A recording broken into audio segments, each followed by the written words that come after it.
وداعيا إلى الله بإذنه وسراجا منيرا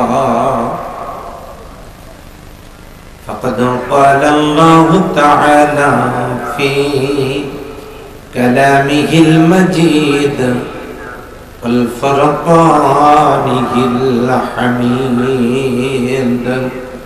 একটু জবান খুলে একসাথে আওয়াজ দিয়ে সবাই পড়ে নিন আউযু বিল্লাহি মিনাশ শাইতানির রাজীম বিসমিল্লাহির রাহমানির রাহিম هو الذي أرسل رسوله بالهدى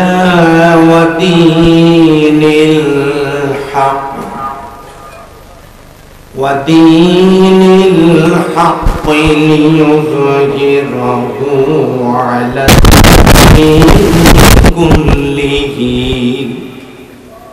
على الدين كله ولو كره المشركون وقال رسول الله صلى الله عليه وسلم من مات ولم يغزو ولم يحدث به نفسه مات على الشعبة من النفاق أو كما قال عليه الصلاة والسلام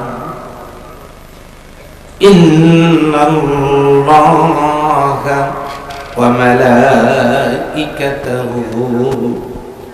يصلون على النبي يا أيها الذين آمنوا صلوا عليه وسلموا تسليما اللهم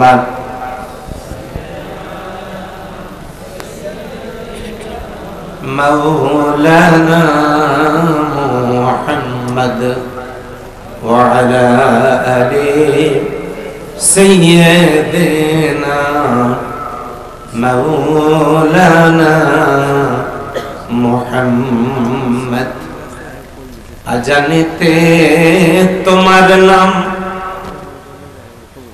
একামতেও শুনি তোমার নাম সালাতের ভিতরেও তোমার নাম তুমি নূরে মুজাসসাম আল্লাহুম্মা সাল্লি আলা سيدنا مولانا محمد وعلى آل سيدنا مولانا محمد একটু মুহাব্বতের সাথে কালিমা পড়ে লা ইলাহা ইল্লাল্লাহ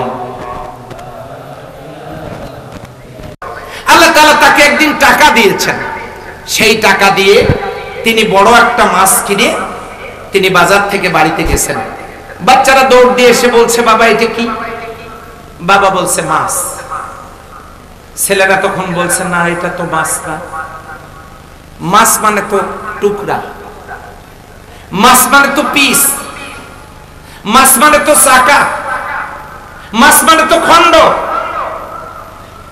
আমরা তো জানি মাছ সেইটা এটা কোন মাছ বাবা বলছে যে এই মাছটাই হলো আসলে মাছ এটা পরিপূর্ণ মাছ এইটা কাটলেই পিস হয় টুকরা হয় খন্ড হয় এইটা কাটলেই হয় এটা হলো পরিপূর্ণ এইটার অংশ এর আগে যেগুলো এনেছিলাম সেইটা সন্তানরা মোটেও মেনে নিচ্ছে না তারা মাছ বলতে ওটাকেই বুঝেছে আমরা ইসলাম বলতে মসজিদগুলোতে, বিভিন্ন খানকায়, মাকতাবে, বিভিন্ন জায়গায় ইসলাম বলতে আমরা বুঝিয়েছি নামাজ ইসলাম,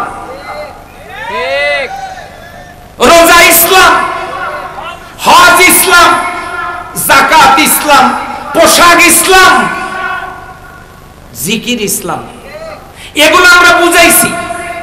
এখন যখন আমরা বলতে গেলাম আল ইয়াউমা আকমালতু লাকুম দীনাকুম ওয়া আতমামতু আলাইকুম নি'মাতি ওয়া রাদিতু লাকুমুল ইসলাম, আমরা যখন কমপ্লিট ইসলাম বুঝাইতে গেলাম, এই ইসলামের মধ্যে রাজনীতি আছে, সমাজনীতি আছে, শিক্ষানীতি আছে, সংস্কৃতি আছে, অর্থনীতি আছে, ব্যবসা বাণিজ্য আছে, পরিবার নীতি আছে, রাষ্ট্রনীতি আছে, সব আছে। এই ইসলামের মধ্যে ইবাদত বন্দিগি আছে, পোশাক আছে, কৃষ্টি, কালচার, তাহজিব, তামাদ্দুন সব আছে এই ইসলামের ভিতরে। আল্লাহ তাআলা এই ইসলামকে কায়েম করার কথা বলেছে। এই কথা বলার পর মুসলমান মায়ের ঘরে জন্ম নেওয়ার পরেও এক শ্রেণীর মুসলিম নামধারী লোক যারা আমাদের বিরোধিতা করে, কথা বলেন ঠিক কিনা? শুধু বিরোধিতাই না, এই ইসলাম যাতে সমাজে কায়েম হতে না পারে এই জন্য যারা মানুষের তৈরি করা মতদর্শ নিয়ে রাজনীতি করে, তারা সিদ্ধান্ত নিল ইসলাম যারা কায়েম করতে চায় তাদেরকে আগাতে দেওয়া যাবে না। সাংস্কৃতিক কর্মীরা চিন্তা করলো ইসলামী সংস্কৃতি চালু হইলে আমাদের এই অপসংস্কৃতি এগুলো তো মানুষ দেখবে না, কাজেই তাদেরকে আগাতে দেয়া যায় না। ইসলামী শিক্ষা চালু হলে নৈতিকতা বিবর্জিত শিক্ষা ব্যবস্থা তো থাকবে না। এই যারা শিক্ষা সিলেবাস তৈরি করেন তারা তার বিরোধিতা করলো, রাষ্ট্র সরকার বিরোধিতা করলো। ইসলাম কায়েম হলে আমি তো ইসলামী রাষ্ট্রের ঝাড়ুদার হওয়ারও যোগ্যতা রাখি না, তারা বিরোধিতা করলো। এমনি করে করে সবাই যার যার অবস্থান থেকে পরিপূর্ণ ইসলাম কায়েমের অন্তরায় হয়ে দাঁড়ালো। ইসলামী সমাজ যারা কায়েম করতে চায় তাদের বিরুদ্ধাচারণ করা শুরু করে দিল। কিন্তু আল্লাহ রাব্বুল আলামিনের কালামের দিকে লক্ষ্য করুন। আল্লাহ রাব্বুল আলামিন বলেন লিইউযায়্যিরাহু আলা দ্দীনি কুল্লিহি ওয়ালাউ কারিহাল মুশরিকুন। আল্লাহ বলছেন মানুষের তৈরি করা মতাদর্শের উপরে, অন্যান্য দল মতের উপরে, যা ইসলাম সমর্থিত নয় এমন মতাদর্শের উপরে দিন বিজয়ী করার দায়িত্ব দিয়ে আপনাকে প্রেরণ করা হয়েছে। আপনি মহান দায়িত্ব দিয়ে আল্লাহ তাআলা আপনার নবীজিকে জমিনে প্রেরণ করলেন, কিন্তু তাকে মার খাওয়ালেন কেন? তাইফের ময়দানে তার উপরে জুলুম চলল কেন? তিনি কেন উহুদের ময়দানে আহত? তার আহত হওয়ার সংবাদে তাকে যখন উহুদ পর্বতে নিয়ে যাওয়া হচ্ছে, একটা গুহার ভিতরে একটু বিশ্রামের জন্য, গোটা উহুদ পর্বত কাঁপতেছিল। আল্লাহর হাবিব সাল্লাল্লাহু আলাইহি সাল্লাম বললেন উসবুত ইয়া উহুদ, হে উহুদ তুমি থেমে যাও। ফাইন্না আলাইকা নাবিয়াল্লাহ ওয়াস-সিদ্দীক ওয়াশ-শাহিদাইন, তুমি থেমে যাও, কাঁপাকাঁপি করো না। তুমি কি জানো না তোমার উপরে এখন আল্লাহর নবী, একজন সিদ্দিক, দুইজন শহীদ।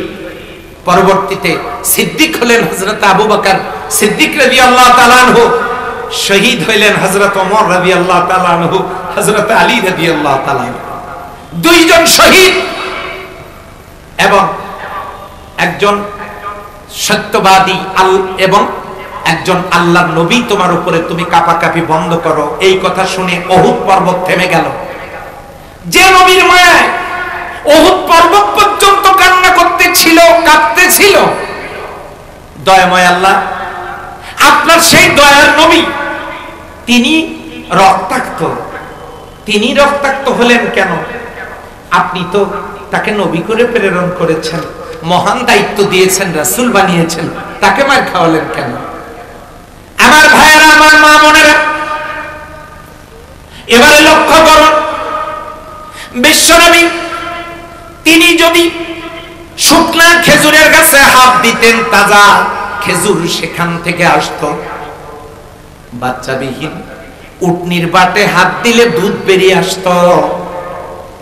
গায়ের ঘাম সুগন্ধে পরিপূর্ণ ছিল। মাথার উপরে রোদ লাগতো না, মেঘবালা ছায়া দিত। এত কিছু মর্যাদা মর্তবা যেখানে, এত মুজিজা যেখানে, এত সম্মান ইজ্জত যেখানে, ওয়ারাফা'না লাকা যিকরা, এত সম্মান ইজ্জত যার, তাকে আল্লাহ মার খাওয়ালেন কেন?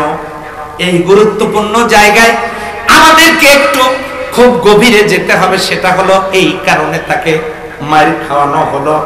আল্লাহ ইচ্ছা করলে তাকে কাফেরেরা মারতে পারত না, ফেরেশতা দিয়ে সবাইকে শেষ করে দেয়া যেত, কিন্তু তাকে মার খাওয়ানোর কারণ হলো আপনাকে আমি যে জন্য প্রেরণ করেছি, লিইউযহিরাহু আলা দ্বীনি কুল্লি, মানুষের তৈরি করা মতাদর্শের উপরে দিন বিজয়ের যে মিশন দিয়ে আপনাকে প্রেরণ করেছি, এই মিশন নিয়ে ময়দানে নেমে পড়ার পর কাফের মুশরিকদের মনের ভিতরে জ্বালা যন্ত্রণা শুরু হয়ে যাবে। আপনি যা চাইবেন আমি আপনাকে দিব। গায়ের ঘামের সুগন্ধ হয়তো চাইছেন, দিয়েছি। মাথার উপরে মেঘমালা হয়তো চেয়েছেন, দিয়েছি। আপনি যদি দোয়া করেন উহুদ পর্বতটাকে স্বর্ণ বানায় দিতে হবে, আমি আল্লাহ সেই জন্য প্রস্তুত। তার মানে দুনিয়ায় আপনি যা কিছু চাইবেন আমি আপনাকে দিব, কিন্তু আমি যে দায়িত্ব দিয়ে আপনাকে প্রেরণ করেছি সেই দায়িত্ব হলো দিন বিজয়ের দায়িত্ব। সেই দায়িত্ব হলো কোরআনের সমাজ প্রতিষ্ঠার দায়িত্ব। সেই দায়িত্ব হলো মানুষের তৈরি করা মতাদর্শের উপরে ইসলামী রাষ্ট্র প্রতিষ্ঠার যে দায়িত্ব আমি আপনাকে দিয়েছি, সেই দায়িত্ব পালন করতে গিয়ে আপনি ঘরে থাকতে পারবেন কি পারবেন না? আপনাকে কি রাতের আধারে হিজরত করতে হবে কি হবে না? আপনি আপনার সাহাবীরা তাদের শরীর ক্ষতবিক্ষত হবে কি হবে না? সাহাবীদের জীবন থাকবে কি থাকবে না, নাকি তারা শহীদ হয়ে যাবে? আপনাকে জেলখানায় থাকতে হবে কি হবে না? শিয়াবে আবু তালিবের কারাগারে 3টি বছর আল্লাহর নবী ছিলেন। আপনাকে কারাগারে থাকতে হবে কি হবে না? আপনার জীবন থাকবে কি থাকবে না? আপনার জান থাকবে কি থাকবে না? আপনি বাড়িতে থাকতে পারবেন কি পারবেন না? আপনাকে হিজরত করা লাগবে কি লাগবে না? সাহাবীদের জীবন দেয়া লাগবে কি লাগবে না? আমি আল্লাহ ওইটা আমার দৃষ্টিতে আমি আনবো না। কারণ হলো আমি দেখব দুনিয়াতে আপনি যা চাইবেন আমি আল্লাহ দেওয়ার জন্য প্রস্তুত, কিন্তু আমি যে দায়িত্ব দিয়ে আপনাকে প্রেরণ করেছি, আপনার জীবন থাক অথবা যাক, মার আসুক অথবা না আসুক, কারাগারে থাকতে হোক আর অথবা না হোক, আপনি সকল ঝুঁকি মাথায় নিয়ে দিন কায়েমের কাজ আপনি করেছেন কি করেন নাই, এই ব্যাপারে আমি আল্লাহ এই ব্যাপারে কোন ছাড় আপনাকে দিব না, কোন ছাড় হবে না।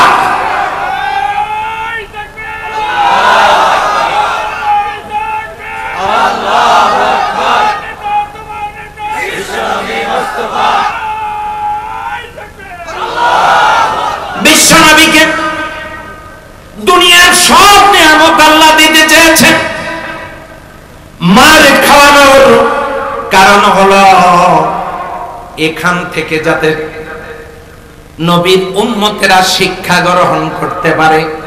যার আগের এবং পরের সকল গুনাহমাফ, আসিমাতুল আম্বিয়া, সকল নবীগণ মাসুম, যাদের জিন্দেগিতে কোনো গুনাহ নাই। আপনার আমার নবী যিনি জান্নাতি,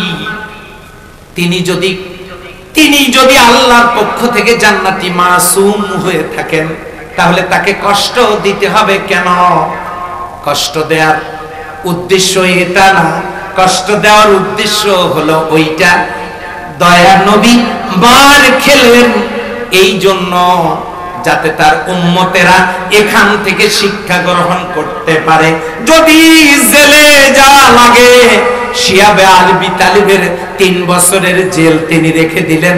এই জেলে গিয়ে প্রমাণিত হলো এই কোরআনের সমাজ কায়েমের জন্য প্রয়োজন যদি হয় জেলে যাওয়া লাগতে পারে, প্রয়োজন যদি হয় মার খাওয়া লাগতে পারে, প্রয়োজন যদি হয় শহীদ হওয়ার জীবন দেয়া লাগতে পারে, প্রয়োজন যদি হয় ফাঁসির রশি গলায় পরে চুমু দিয়ে গলায় পরে শাহাদাত বরণ করা লাগতে পারে। এই শিক্ষা তিনি দিলেন, এটাও শিখালেন দিন কায়েমের কাজে আমার নবীকে পর্যন্ত আমি ছাড় দেই নাই। সেই নবীর উম্মতদেরকেও এই কাজ থেকে বিরত আল্লাহ এবং তার রাসূল দেখতে চান না। কথা বলেন ঠিক না ঠিক?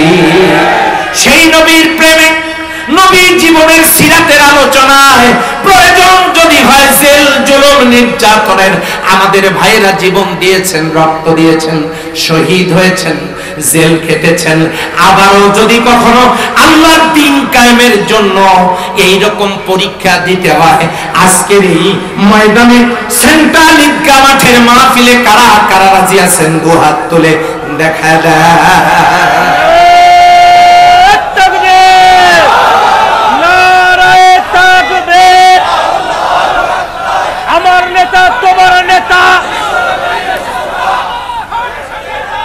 আলহামদুলিল্লাহ, আলহামদুলিল্লাহ। তাহলে এখানে স্পষ্ট যে নবীজিকে আল্লাহ ছাড় দেন নাই। জীবন গেলেও এই কাজ করতে হবে, মার খেলেও আপনাকে দিন কায়েমের কাজ করতে হবে, জেলে গেলেও করতে হবে। আওয়াজ দিয়ে বলেন কথা ঠিক কিনা? সেদিন এক হুজুর বলতেছেন, আল্লাহ ওই হুজুরকে হেদায়েত নসিব করুন। আমি অবাক হয়ে গেলাম। তিনি বলছেন ইসলামের মধ্যে যারা রাজনীতি ঢুকায় তার উপরে বড় কোনো আকাবারের বদদোয়া লেগেছে, বড় কোনো আকাবেরের বদদোয়া লাগার কারণে তিনি নাকি ইসলামের রাজনীতি আছে এটা খুঁজে পেয়েছেন। নাউজুবিল্লাহ বলবেন না? কত বড় জাহেল হলে, জাহেলে মোরাক্কাব, কত বড় জাহেল হলে এরকম উক্তি করতে পারে। আমি বলতে চাই, যিনি ইসলামের রাজনীতি খুঁজে পান না, আমার তো মনে হয় তার উপরে স্বয়ং নবীজির বদদোয়া লেগেছে। কারণ স্পষ্টত আল্লাহ তাকে এই কথাটা বলে দিয়েছে, এই কাজের জন্য আপনাকে নবী করে প্রেরণ করেছে। আপনি যদি মনে করেন এই কাজটা আমি করব না, একটা মরে গেল, ওয়ালাম ইয়াগজু, অথচ সে গাজওয়া করে নাই। নফি জিহাদ লাম ইয়াগজু, যে ব্যক্তি গাজওয়া করে নাই, ওয়ালাম